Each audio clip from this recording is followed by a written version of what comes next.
Okay, I've got my Nikola torn apart. I'm doing some work on it. I'm sure you've seen some of the videos of what I'm doing. But since I'm waiting for some parts to come in so I can finish all up, I thought I'd move the buzzer. I can't hear the beeps with the buzzer being there, so I thought I'll extend the wires, and I put it right under the handle there. I'm not done with it yet, but everything is pretty much wet right now. But I think I'll be able to hear it better.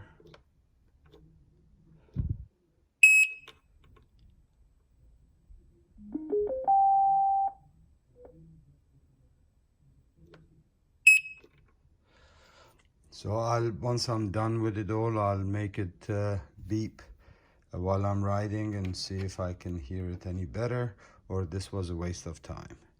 We'll let you guys know.